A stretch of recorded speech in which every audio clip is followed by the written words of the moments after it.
Hello friends, welcome back to Gargi classes. आज का इस वीडियो में हम बात करेंगे टाइप्स ऑफ एक्सपेंसेस और टाइप्स ऑफ रिसिप्ट के बारे में। इन दोनों टॉपिक्स को हम इस वीडियो में डिटेलली पढ़ने वाले हैं, तो वीडियो को एंड तक ज़रूर देखें। सबसे पहले बात करूंगा मैं टाइप्स ऑफ एक्सपेंसेस। देखिए, एक्सपेंसेस को 5 टाइप्स में डिवाइड किया गया है। पहला है डायरेक्ट एक्सपेंसेस, दूसरा इनडायरेक्ट एक्सपेंसेस, तीसरा है डेफर्ड रेवेन्यू एक्सपेंडिचर, फिर फोर्थ है revenue expenses and last one is capital expenses. इन सभी को हम इस वीडियो में पढ़ने वाले हैं। सबसे पहले मैं बात करता हूँ डायरेक्ट एक्सपेंसेस की। देखिए, डायरेक्ट एक्सपेंसेस है क्या। डायरेक्ट एक्सपेंसेस वो होते हैं जो प्रोडक्शन से रिलेटेड होते हैं, और प्रोडक्शन करने के लिए जो जो एक्सपेंसेस हम करते हैं ना, वो डायरेक्ट एक्सपेंसेस में ही आते हैं।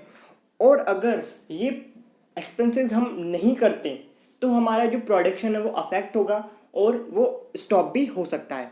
तो ये है डायरेक्ट एक्सपेंसेस।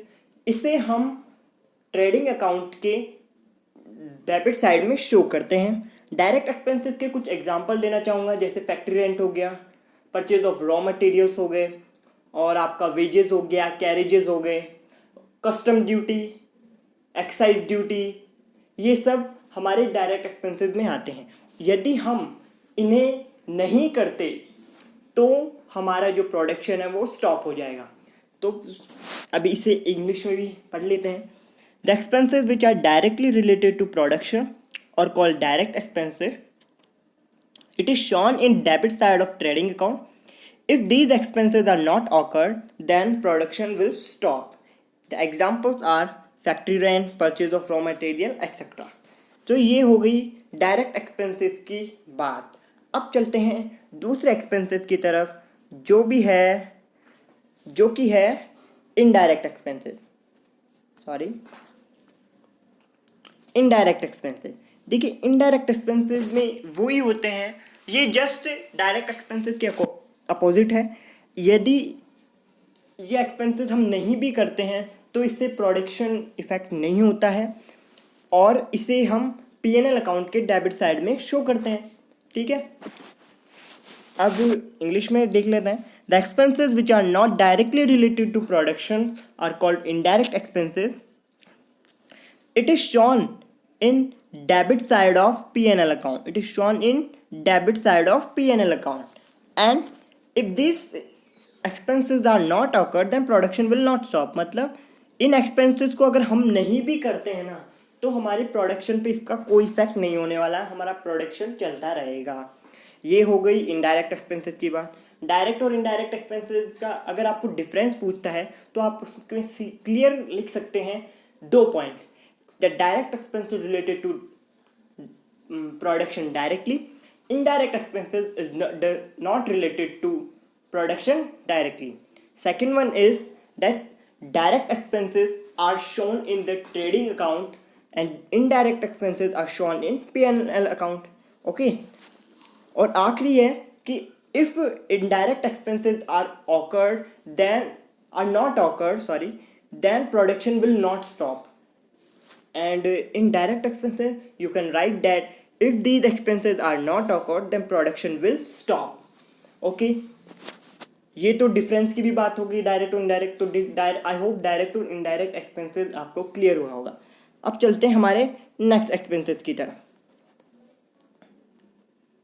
अब बात करते हैं हमारा अगला एक्सपेंसेस, जिसे कहते हैं रेवेन्यू एक्सपेंसेस। देखिए, revenue expenses help business in its operation but does not increase the operational capacity of the business. These expenses benefits will be only for current accounting year. This is also known as recurring expenses. These are shown in the debit side of P&L account. Examples are wages, salaries, good purchase, carriages, etc. ये सब हमारे revenue expenses के types हो गए। अब इसे हिंदी में भी एक बार समझ लेते हैं। जो रेवेन्यू एक्सपेंस हैं वो एक बिजनेस को ऑपरेट करने के लिए काम आते हैं। बिजनेस की हर एक्टिविटी को फुलफिल करने के लिए रेवेन्यू एक्सपेंसेस काम आते हैं, लेकिन ये बिजनेस की ऑपरेशनल एक्टिविटी की कैपेसिटी को इंक्रीज नहीं करते। ठीक है, मतलब ऑपरेशन में काम तो आते हैं बिजनेस की एक्टिविटी परफॉर्म करने में हेल्प करते हैं, लेकिन जो ऑपरेशनल कैपेसिटी है ना बिजनेस की वो इंक्रीज नहीं करते। ऑपरेशनल कैपेसिटी बिजनेस की कैपिटल एक्सपेंसेस इंक्रीज करते हैं, जो हम कैपिटल एक्सपेंसेस पढ़ेंगे। अभी रेवेन्यू एक्सपेंसेस की बात करते हैं, और जो रेवेन्यू एक्सपेंसेस हैं उनका बेनिफिट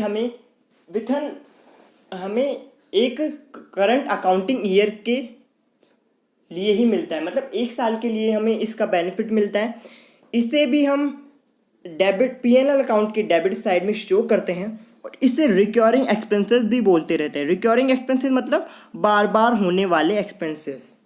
ओके, इसके एग्जांपल हैं वेजेस। देखिए, वेजेस हमें हर बार पे करने होते हैं, सैलरी भी हमें हर बार देनी होती है, सामान भी हमें हर बार खरीदना ही पड़ता है, भाड़ा भी हमें देना ही पड़ता है, चाहे हम सामान को लेके आए प्रोडक्शन के लिए या फिर प्रोड्यूस किया हुआ सामान हमें बेचना हो तो भी हम उसका भाड़ा देना पड़ता है। ये सब चीज़ें बार बार होती हैं, इसलिए रेवेन्यू एक्सपेंसेस को रिकरिंग एक्सपेंसेस भी बोला जाता है। अब चलते हैं हमारे अगले एक्सपेंसेस की तरफ, जो कि है कैपिटल एक्सपेंसेस। कैपिटल एक्सपेंस क्या है? कि capital expenses increase the capacity of business. These are large in amount but happens seldom. These expenses benefit will be for more than 1 year. Example है purchase of fixed assets, installation of machinery. देखिए, जो capital expenses है वो business की capacity को बढ़ाते हैं। Business को ज़्यादा समय तक परफॉर्म करने के लिए हमें कैपिटल एक्सपेंसेस करना पड़ता है। वो कैसे? जैसे हमें कभी कभी मशीन्स का रिपेयर भी कराना पड़ता है। ओके, नई मशीन्स भी लानी पड़ती है। तो जब हम नई मशीन लाएंगे ना तो वो हमारे बिजनेस की कैपेसिटी को ऑटोमेटिकली बढ़ा देती है। तो ये जो कैपिटल एक्सपेंसेस हैं वो बिजनेस की कैपेसिटी को और ऑपरेशनल कैपेसिटी को बढ़ा देते हैं। और दूसरी चीज़, कैपिटल एक्सपेंसेस हैं वो हर बार मतलब बहुत ही कम होते हैं, मतलब आप इन्हें सालों में एक बार करते हैं, ठीक है। और लेकिन आप इन्हें बहुत टाइम पीरियड में डिफरेंस होता है इसके करने में, कि एक बार आपने 2015 में किया तो अब 2020 में ही करेंगे, लेकिन इनका जो अमाउंट होता है ना एक्सपेंस का वो बहुत ज़्यादा होता है, और इसका जो बेनिफिट है वो हमें मोर देन 1 ईयर के लिए मिलता है। वो 5 साल भी हो सकते हैं, 10 साल भी हो सकते हैं। कैपिटल एक्सपेंसेस भी क्लियर हुआ। कैपिटल एक्सपेंसेस और रेवेन्यू एक्सपेंसेस में भी कुछ डिफरेंस है। देखिए, रेवेन्यू एक्सपेंसेस क्या, जिसका जो बेनिफिट है वो विथन वन अकाउंटिंग ईयर के लिए मिलता है, लेकिन जो कैपिटल एक्सपेंसेस है उसका हमें बेनिफिट मोर देन 1 ईयर के लिए मिलता है। दूसरा, जो कैपिटल एक्सपेंसेस है वो बिजनेस की कैपेसिटी को इंक्रीज करते हैं, लेकिन जो रेवेन्यू एक्सपेंसेस हैं वो हमें बिजनेस को एक्टिविटी को ऑपरेट करने के लिए हेल्प करते हैं, लेकिन उसकी कैपेसिटी को नहीं बढ़ाते हैं।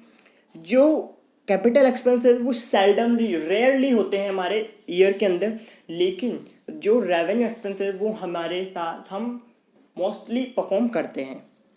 ये कैपिटल और रेवेन्यू एक्सपेंसेस का डिफरेंस भी कंप्लीट हुआ। अब चलते हैं हमारे नेक्स्ट एक्सपेंसेस की तरफ, जो कि है डेफर्ड रेवेन्यू एक्सपेंडिचर। देखिए, डेफर्ड रेवेन्यू एक्सपेंडिचर क्या है?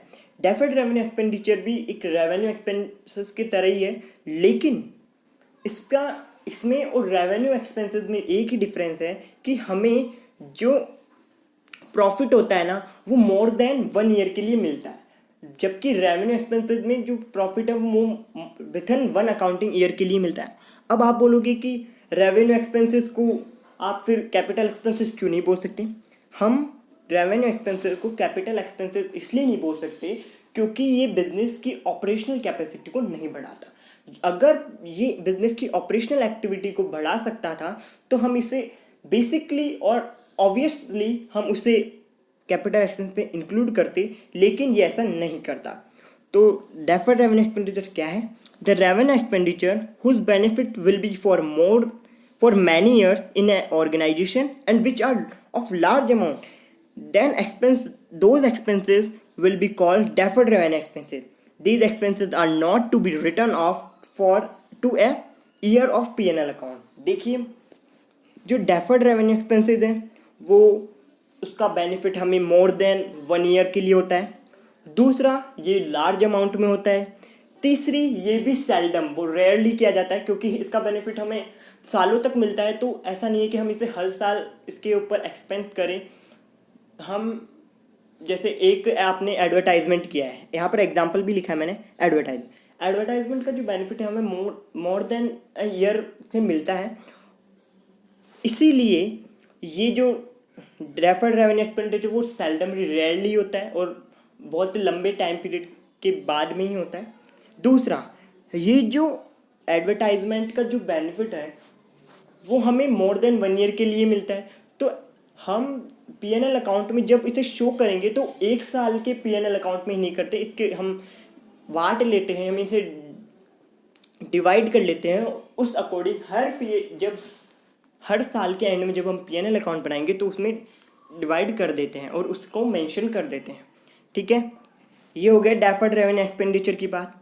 अब चलते हैं सीधा रिसिप्ट्स के बारे में। कैपिटल रिसिप्ट मतलब इनकम। देखिए, रिसिप्ट्स को 2 टाइप्स में बांटा गया है। पहला है capital receipt, then second one is revenue receipt. सबसे पहले बात करेंगे हम रेवेन्यू रिसिप्ट की। देखिए, रेवेन्यू रिसिप्ट क्या है?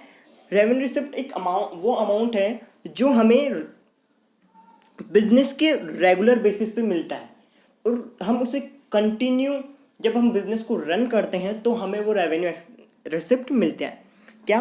Revenue receipt mean the amount which are received by the business on regular basis from the operation of business. जो मैंने बताया वही मैंने यहाँ पे इंग्लिश में लिखा हुआ भी है कि रेवेन्यू रिसिप्ट वो अमाउंट है जो हमें बिजनेस परफॉर्म करने के बेसिस पे रेगुलरली मिलता है। ये क्या हो सकता है? जैसे रेंट रिसीव्ड हो गया, हमें कमीशन रिसीव्ड हो गया, अमाउंट रिसीव्ड हो जाता है, हमने कोई जो सर्विस या गुड्स को प्रोड्यूस किया है उसको सेल आउट किया है तो ये हमें अमाउंट मिलता है, तो वो सब रेवेन्यू रिसिप्ट में आता है। ठीक है, ये हो गया रेवेन्यू रिसिप्ट।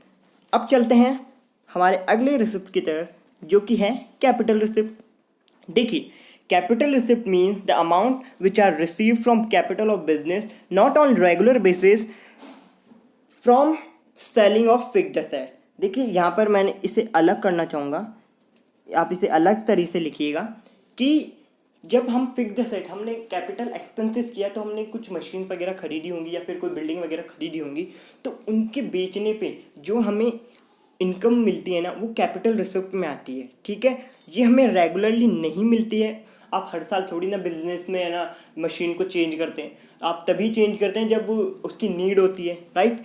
इसलिए ये रेगुलरली नहीं होता है। The capital receipt are large in amount and received seldom.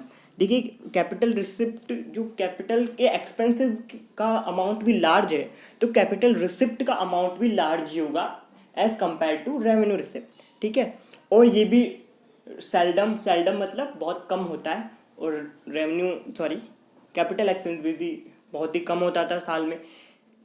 ये हो गया कैपिटल रिसिप्ट की बात और रेवेन्यू रिसिप्ट की बात। आज के इस वीडियो में हम इतना ही पढ़ने वाले हैं। अगर आपको वीडियो पसंद आया हो तो इसे लाइक कर दीजिएगा, इसे ज़्यादा से ज़्यादा लोगों को शेयर कीजिए और हमारे चैनल को सब्सक्राइब करें। और आपका यदि इस पे जो मैंने पढ़ा है टॉपिक इस वीडियो में आपका कोई डाउट हो तो इसे कमेंट करके हमें ज़रूर बताएं। Thank you so much for watching our video.